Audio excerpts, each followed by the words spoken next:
Olá, saudações, as nossas boas-vindas a mais um Evangelho no Lar aqui do nosso Educandário Leon Denis.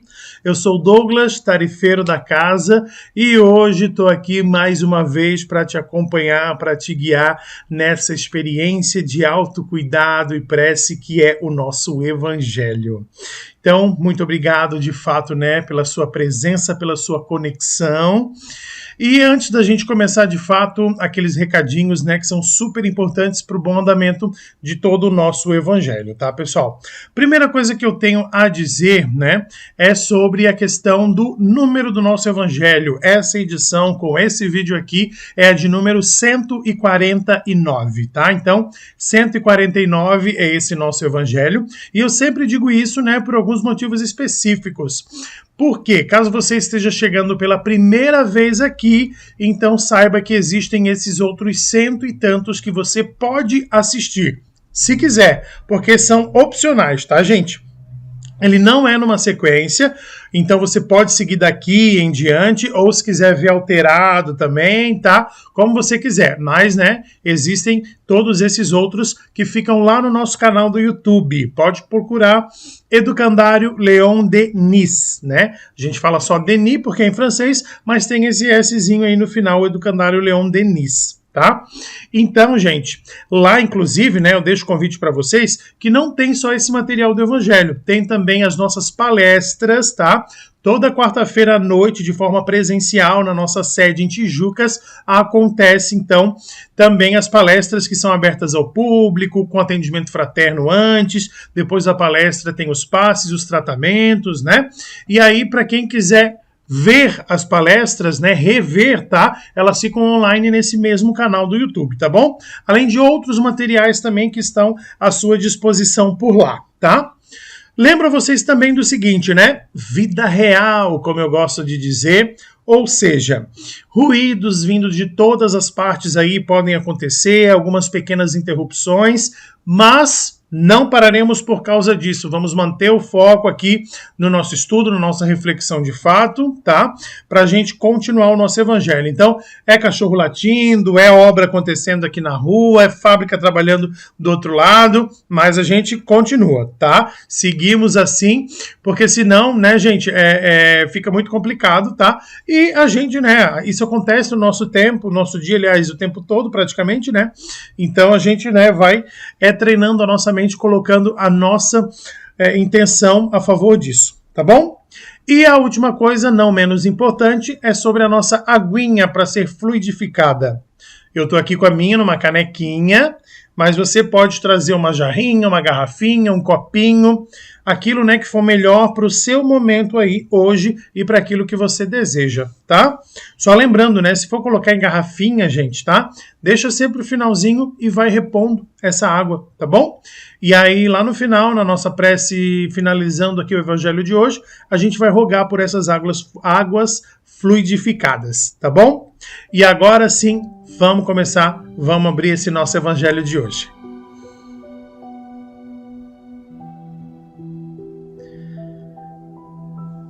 Acalmando então nosso corpo e o nosso coração, desacelerando a nossa mente e sintonizando com as energias propostas para esse momento do nosso Evangelho, onde a espiritualidade amiga já preparou tudo aquilo que a gente necessita, tudo aquilo que a gente precisa, e a gente segue agora então para esse momento sublime, para essa situação de autocuidado, de carinho, onde o que importa é esse agora, essa mensagem e tudo aquilo que vamos receber através disso.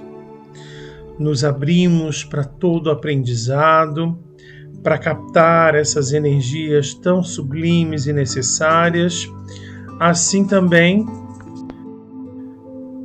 como para doar aquilo que pudermos, aquilo que estiver em nós e for necessário, e pudermos ser então instrumentos certos de todo o teu amor, Pai, de todo esse cuidado e esse carinho.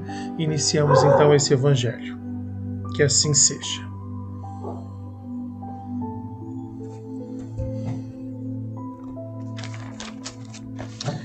E então, pessoal, o que eu já separei aqui para nossa leitura, né, como eu sempre faço antes da gente começar esse evangelho, antes da gente começar o vídeo, né, é separar aqui a leitura, e foi lá para o capítulo 16. Não se pode servir a Deus e a Mamon, tá?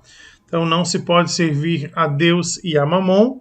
A desigualdade das riquezas, o item 8 desse capítulo. Desigualdade das riquezas, item 8, tá? Então, eu vou fazer aqui a nossa leitura, vou fazer a reflexão, mas eu sempre lembro, né? Aqui, gente, é um despertar, é o início. Se eu parar o vídeo, né, e você ainda tiver o que falar, tiver o que refletir por aí, por favor, continue, tá? Vamos lá, então. A desigualdade das riquezas é um desses problemas que se procura em vão resolver, se não se considera senão a vida atual. A primeira questão que é apresentada é esta: por que todos os homens não são igualmente ricos? Não o são por uma razão muito simples. É que eles não são igualmente inteligentes, ativos e laboriosos para adquirir, nem moderados e previdentes para conservar.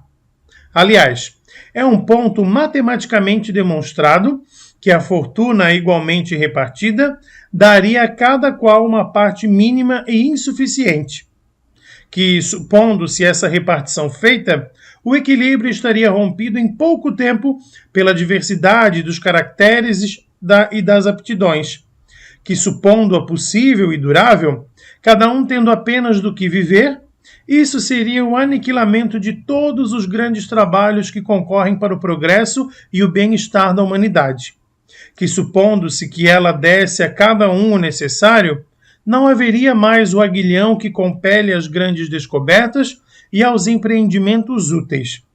Se Deus a concentra em certos pontos, é porque daí ela se derrama em quantidade suficiente segundo as suas necessidades. Admitindo isso, pergunta-se por que Deus a dá a pessoas incapazes de fazê-la frutificar para o bem de todos. Aí ainda está uma prova da sabedoria e da bondade de Deus. Dando ao homem o livre-arbítrio, quis que ele alcançasse por sua própria experiência a distinção do bem e do mal, e que a prática do bem fosse o resultado dos seus esforços e da sua própria vontade. Ele não deve ser conduzido fatalmente, nem ao bem, nem ao mal, sem o que não seria senão um instrumento passivo e irresponsável como os animais. A fortuna é um meio de prová-lo moralmente, mas como, ao mesmo tempo, é um poderoso meio de ação para o progresso. Deus não quer que ela fique muito tempo improdutiva, e por isso a desloca incessantemente. Cada um deve possuí-la para experimentar servir-se dela e provar o uso que dela sabe fazer. Mas como há a impossibilidade material de que todos a tenham ao mesmo tempo, que, aliás, se todo mundo a possuísse, ninguém trabalharia e o aprimoramento do globo com isso sofreria. Então, cada um a possui a seu turno. Quem não a tem hoje, já a teve ou terá ainda numa outra existência. E quem a tem agora, poderá não tê-la amanhã. Há ricos e pobres porque Deus, sendo justo, cada um deve trabalhar a seu turno. A pobreza é para uns a prova da paciência e da resignação. A riqueza é para outros a prova da caridade e da abnegação. Deplora-se com razão o lamentável uso de certas pessoas fazem de sua fortuna, as ignóbeis paixões que a cobiça provoca, e se pergunta se Deus é justo em dar a riqueza para tais pessoas. É certo que se o homem não tivesse senão uma só existência, nada justificaria essa repartição dos bens da terra. Mas se em lugar de limitar a visão à vida presente, considerasse o conjunto das existências, vê-se que tudo se equilibra com justiça. O pobre, pois, não tem mais motivo para acusar a providência nem para invejar os ricos. E os ricos não têm mais do que se glorificar pelo que possuem.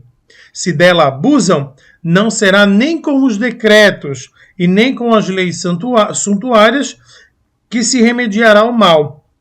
As leis podem, momentaneamente, mudar o exterior, mas não podem mudar o coração. Por isso, elas não têm senão uma duração temporária e são sempre seguidas de uma reação mais desenfreada. A fonte do mal está no egoísmo e no orgulho.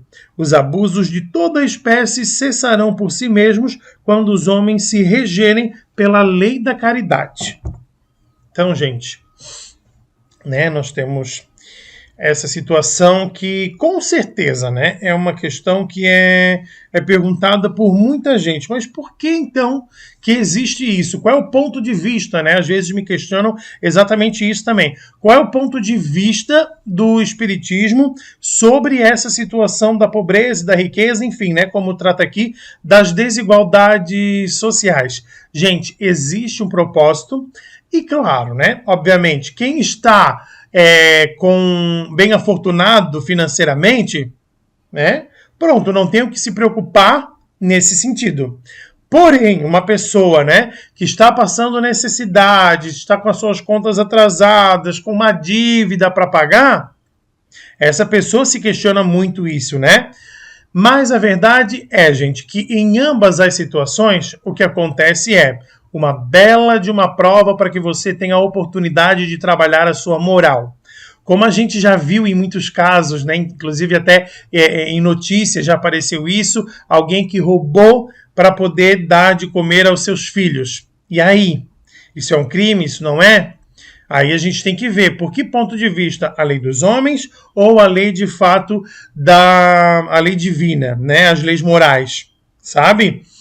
E aí tem uma lição a ser aprendida com toda certeza e que, com quase toda certeza também, nós mesmos nos propusemos a ela. A gente mesmo pediu para que isso acontecesse ou concordou com que isso acontecesse para que a gente pudesse evoluir, para que a gente pudesse passar por isso, aprender o que é preciso aprender e então evoluir, E também na questão da riqueza, tá?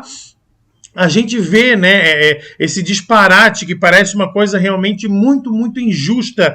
Poxa, aquele ali está precisando tanto e esse aqui está gastando horrores com tanta coisa supérflua, com tanta coisa sem necessidade nenhuma, E aí, claro, que para essa pessoa bem afortunada, para essa pessoa que está ali sobrando, vamos colocar aqui entre aspas, essa situação também, gente, é uma prova de que justamente quem você está ajudando? O que você está ajudando? Ao que você está se propondo? Certo?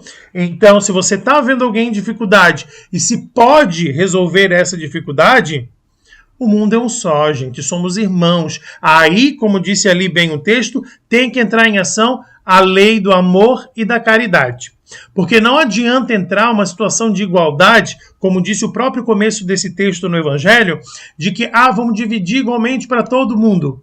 Gente, vai dar o mínimo, E, nesse sentido, não é um crime você ter muito, desde que você faça o bem com esse muito. Então, quando eu falo não é um crime você ter muito, eu estou vendo lá a questão do conforto, por exemplo, de que você comprou algo bem confortável, de que você comprou algo que você gosta muito.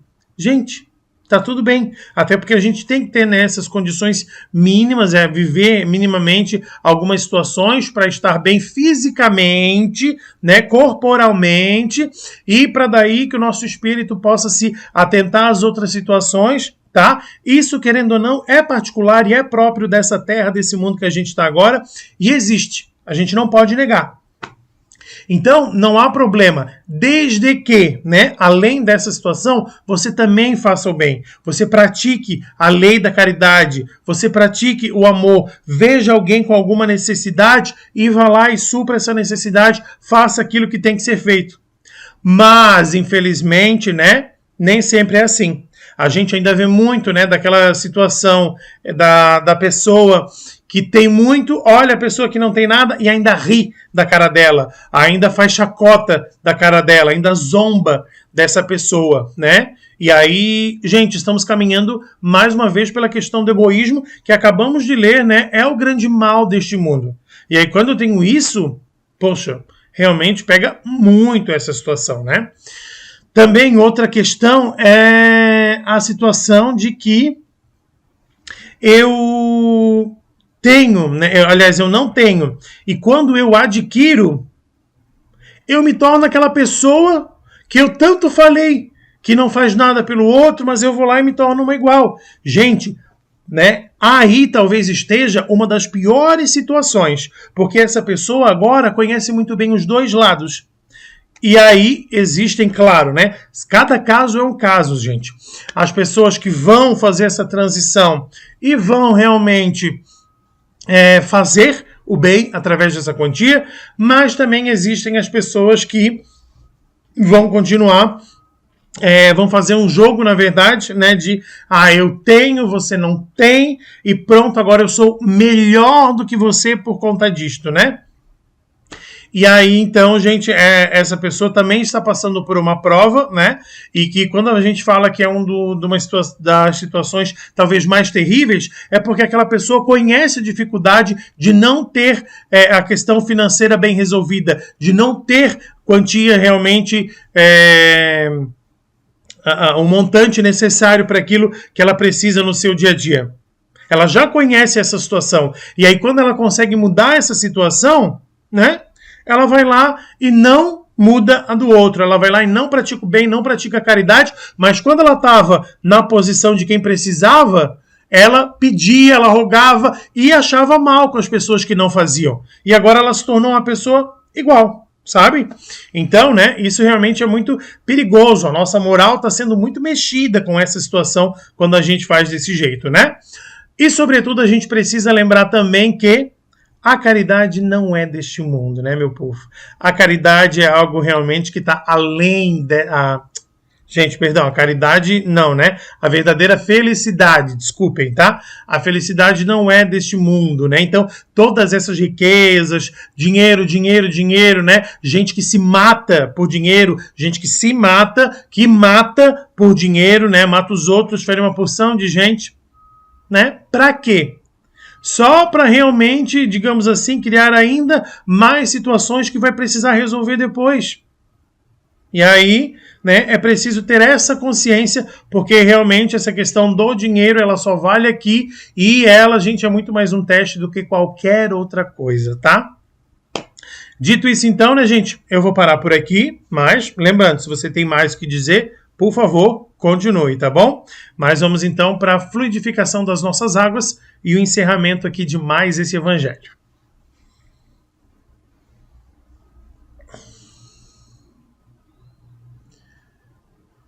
Te agradecemos por esse momento tão especial e tão sublime, Pai, através da nossa espiritualidade amiga, desses amigos do bem nos acompanhando aqui nesse momento, realizando essa ação de benfeitorias conosco. Agradecemos por tudo que foi deixado aqui, assim também como rogamos pela fluidificação das águas e agradecemos a cada uma das substâncias colocadas neste nosso recipiente.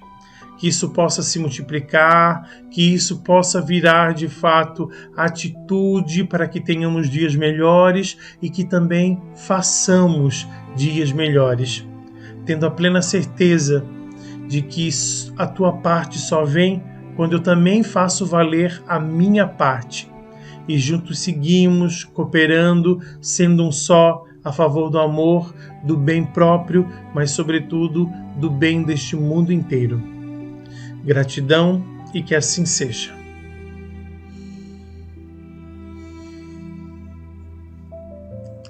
E não esqueça do nosso brinde.